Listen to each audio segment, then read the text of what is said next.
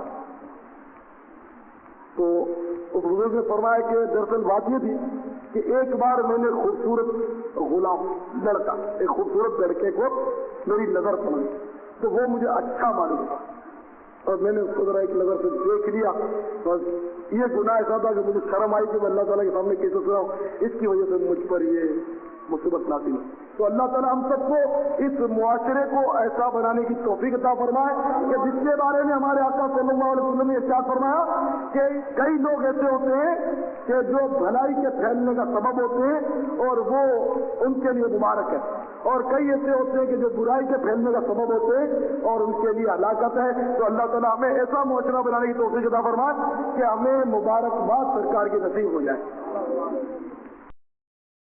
میرا پیر میرا پیر میرا پیر میرا پیر میرا پیر میرا پیر میرا پیر میرا پیر بس میرا پیر میرا پیر میرا پیر میرا پیر میرا پیر میرا پیر میرا پیر میرا پیر عظمت والا میرا پیر پیارا پیارا میرا پیر پیارا پیارا میرا پیر سونا سونا میرا پیر میرا پیر میرا پیر میرا پیر میرا پیر میرا پیر میرا پیر میرا پیر میرا پیر لکھانو جوانا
مرشد نال ہوتی یاری ہو گیا یارو اتاری مرشدی اتار پڑ پتار پڑ پتار پڑ نور کی برسات ہو مرشد کسی عطار پر نور کی برسات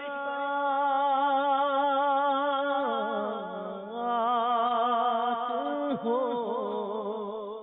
آپ کسی کے کہنے پر آپ ہوٹل کی اوپر والی منزلوں میں چلے گئے اور جب آپ نے کھڑکی کھول کے دیکھا تو آپ کو گنبد شریف کی ہائٹ سے اوپر تھے آپ، تو یہ آپ برداشت نہیں کر سکے، اور پھر آپ پہ جو کیفیت تاری ہوئی، روتے ہوئے آپ نیچے آئے اور پھر آپ رو رہے تھے، لوگ پوچھ رہے تھے کیا بات ہے، کیوں رو رہے ہیں، تو آپ بیان نہیں کر سکتے تھے. پھر آپ نے یہ شعر آپ کی زبان سے نکلا، عرش اولا سے اعلیٰ میٹھے نبی، کیونکہ آپ نے یہ کہا کہ مدینہ پاک جو سرکار صلی اللہ علیہ وسلم کا روضہ ہے وہ تو بہت ہی اونچا ہے، میں تو جتنا بھی اونچا چڑھوں اتنا نہیں جا سکتا، تو یہ تو بہت اونچا ہے.